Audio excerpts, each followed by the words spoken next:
pag kilala mo na si Jesus, there are really things na akala ko before parang normal, hindi ganyan. normal. Pero ngayon, ako na mismo yung parang nagsisik po mismo dun sa Bible in knowing deeply si Jesus. So it is not really about the religion nga, but it is really your relationship with Jesus. Parang so that before, parang we neglect those simple things. Ito No? natin na God is always in control of every situation. Mm.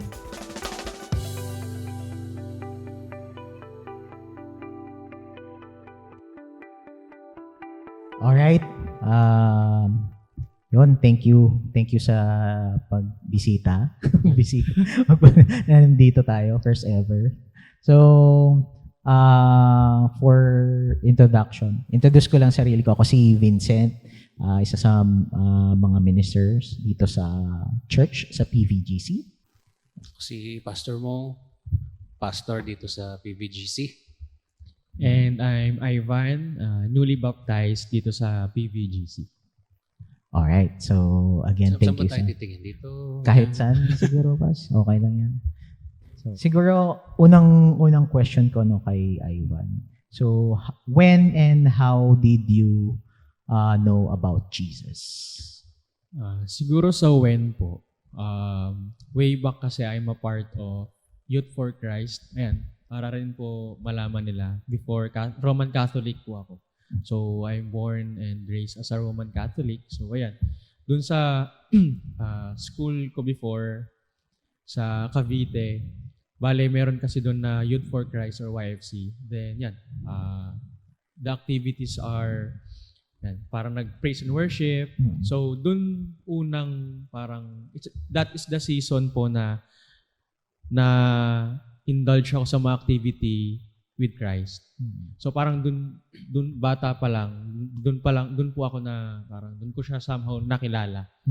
And yung term na nakilala defined as yung pagkakaintindi ko po before ng knowing Jesus Christ. Ano yung requirement sa school na mag-join ka? Hindi naman po siya requirement. So talagang para kasing yung sa structure po kasi ng school, pagpasok mo, may mga days kasi nag-worship sila before. So nakikita ko, parang ang saya. Parang ang dami nila, nagkakantahan. Tapos, ayun, doon po ako nagsimula pas na parang gusto ko rin yun. Parang gusto ko rin ng ganun. Tapos yun, nag-approach po ako. Pero hindi naman po siya. Pero wala kang kakilala na nag-join doon tapos in-invite ka. Ganun. Ikaw lang mismo. Opo, that time.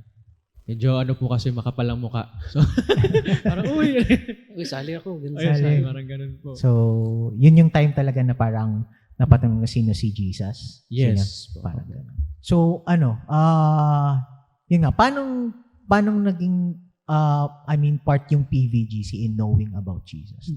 Doon sa, Ayan. Si PVGC, ayan, way back 2014 or 15, hindi na po ako specifically, hindi ko na maalala. Pero, ayun, through Kyla. So, first time niya akong parang inaya dito, or hindi naman actually inaya, pero nung natatandaan ko po, hindi po niya ako pinilit or something. Ayun, bale through her ko nakilala si PVGC. So, yun, ang first impression ko that time sa PVGC is very welcoming talaga. Parang nagulat ako na parang dito sa place na to nung pagpasok ko, kumbaga sobrang welcome mo. Parang walang nanja-judge. Parang ganun po. Parang alam mo yun, ang light ng feeling, lahat nakangiti sa'yo. After ng service, kakamayan ka ng halos lahat, tapos nakangiti sila sa'yo. Hello, good morning. So, very welcoming talaga yung feeling that time. Up until now naman. So, ayun. Kaya, yun, doon ko po na kilala si PVGC. Kailan, anong date nga? If you can still Siguro remember. yung before that. Oh. Di ba, sinabi mo kanina yung nakilala mo si Jesus, yung Opo. kilala mo through YFC. Paano mo ma-compare yun sa pagkakilala mo sa kanya nung nandito ka dito ka na sa PVGC? Or paano mo siya talaga yung nakilala na talaga na yung talagang nakilala? Ganun. Opo. Pag kilala mo na si Jesus, there are really things na akala ko before parang normal, hindi normal, yun pala. Like for example, kailangan pala talaga you always seek Him through the Bible. Dati kasi yung Bible, yes, I read, pero yung intention or yung genuine feeling inside me, minsan binabasa ko siya kasi kailangan or parang sinabi lang, ganyan. Pero ngayon, ako na mismo yung parang nagsisik po mismo dun sa Bible in knowing deeply si Jesus. Tanda ko siguro natatandaan mo pa when exact date were you baptized? Opo. And siguro may story about that? Yes. It was December 20, 2022. So, actually yung araw na yun, special siya sa akin. Kasi that day, hindi ko inasahan talaga na sasamahan ako ng mother ko. So, talagang, kasi one of my struggle din po before, alam din po ni Kyla kasi parang struggle din po namin nga yung religion. Kasi yun po yung paniniwala ko before parang nasa crossroad ako. So it is not really about the religion but it is really your relationship with Jesus. So that, yun nga, yun po yung nalaman ko sa PVGC din. Then, actually sobrang tagal na panahon na yun yung nararamdaman ko sa puso ko. Then prior po kasi nung December 20 na yun, baptism, November, nagkaroon po ako ng encounter kay Jesus Christ. Ito naman, retreat po ito sa parang yung business group na ginagawa ko before. Then, ang nag-facilitate naman po, Christians din. Tapos yun, may part po dun na parang last night po yun Then parang nagtatanong sila or yan, kung sino yung gusto ma-feel yung love ni Jesus, ganyan. Taas daw yung kamay. Pero that time, hindi ko na mataas yung kamay ko. Pero sobra yung iyak ko po talaga that time. Hagulgol po talaga. Then, the pastor asked na parang punta sa harapan kung sino yung gusto makilala si Jesus Christ, ng deeper, ganon. So, yung time po na yon parang, ito na yun. Parang, ito na po yung parang, ang term is, hindi naman po approval pero parang, ito na yung araw na sinurrender ko na talaga kay Lord. Parang, Lord, hindi parang wala na, kumbaga surrender na po ako sa'yo. Ito yung araw na yon na parang I decided na magpapabaptize na nga po. Then ayun, hanggang sa nakausap ko si Pastor Ralph po. Tapos yun, parang may time na kung sino yung gusto magpabaptize, ganyan. So yun, doon na po. Parang nagtuloy-tuloy na po siya Parang nagtuloy-tuloy na yung mga scenarios na nagli-lead po doon sa December 20 nga. Then yun nga, doon sa December 20 po, 3 po kaming nabaptize noon. Pero yun nga, ang very special thing kasi sumama si Mami na buong akala ko or inaakala ko na ayaw niya. Nakakatuwa po kasi that night, siguro galing talaga ni Lord. Siguro plano rin po ni Lord talaga na yun, sumama si Mother. Nakausap niya po si Pastor Ral and si Tita Michelle.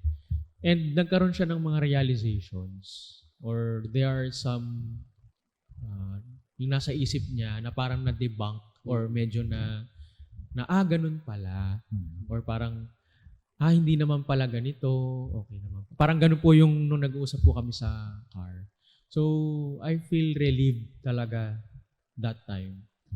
Parang sarap lang sa feeling ng yung nangyari po yun talaga. Can you share any experience where you truly felt the love of God? Siguro yun yung time na no? Tama ba? Yung sa retreat. Doon mo talaga na Or do you have any other experiences na talagang nakita mo na parang mahal talaga ako? Actually, to answer the question,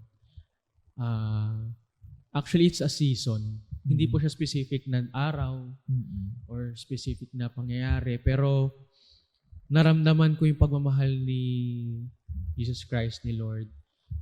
Isang season po siya. Kasi yung kinakwento, ironically, yung kinakwento ko na yung business group before. Yun din kasi yung parang season, yung yung environment po na yun, na sobrang na-down ako. Talagang mga first time na naranasan ko na hindi maganda, doon ko po naranasan.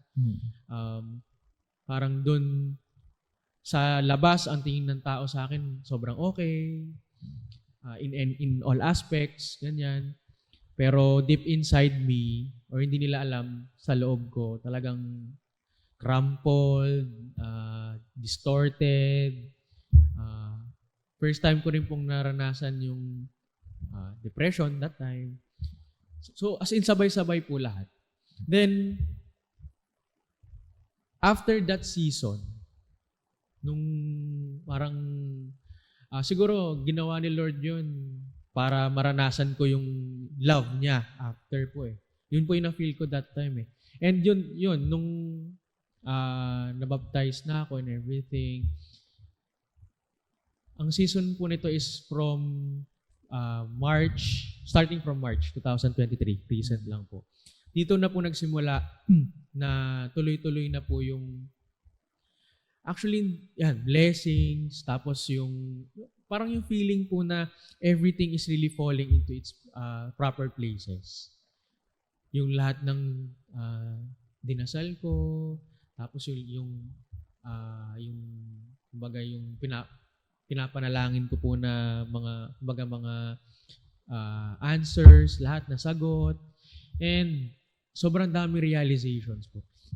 Yung season po na yun, talaga naramdaman ko yung love ni Lord in terms sa family. Yan, dito po sa PVGC. And sa sarili ko po, personally. Na parang yun yung time na naramdaman ko parang kahit anong gawin ko, may binibigyan po ako ng wisdom. Ayan, yun po talaga yung ng wisdom ni Lord na naramdaman ko nila parang everyday nilalayo niya ako sa kapahamakan. And mas naging grateful po kasi talaga ako each and every day na parang minsan na-realize ko, kaya pala ako dito pinadaan ni Lord kasi may traffic doon. Parang ganun, sobrang liit na details talaga. Nasimulan ko maging grateful talaga. So, before naman, hindi ako ganun. Actually, sobrang mareklamo nga po ako before na ano ba naman yan, ganyan, konting bagay lang. So, ayan, mga simple things na nagbago sa akin. Doon po talaga lahat nagsimula. And doon ko talaga na-feel yung love ni Lord. As in, doon sa season po na yun.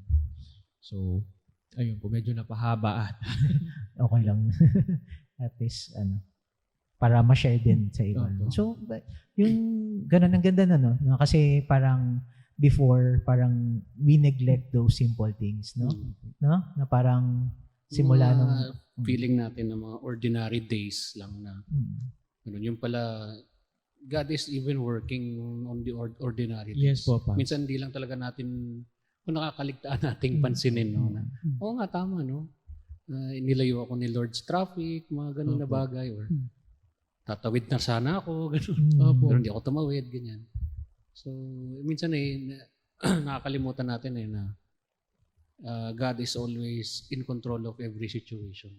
At saka yung sabi ni Ivan, yung mga seasons, Ganun eh. Meron talagang season sa life natin na dadaan tayo sa mga hindi natin inaasahan. Yung mga, siguro, struggles. Parang Ganyan. term nga nila ngayon yung mga phases ba? Faces. No, phases. May mga emo pa, no? So, yun, hindi mo naman kasi talaga marirealize kung hindi ka dadaan, di Opo. ba, sa process. Kagaya nung sa akin, ma-share ko lang, recently na nangyari sa akin, who would have thought, no, na ganun yung mangyayari. Pero after all of it, when you look back, nakita mo na it's God's hand talaga working. Oo, hindi siya kaaya-aya na experience na mag-heart attack ka. No? Pero kita mo yung kamay ng Panginoon na guiding and providing, and kahit anong mangyari, when you look back, nakita mo, nga, no? God orchestrated it to happen in such a way na protected ka pa rin ng Panginoon. Loved ka pa rin ng Panginoon. Tsaka talaga yung work ni Lord, very very personal eh. Oo. No? Very personal sa'yo na parang na-experience mo sa iba yung yung experience nila. Kasi yun yung parang yung approach ba ni God, very personal. So, yun.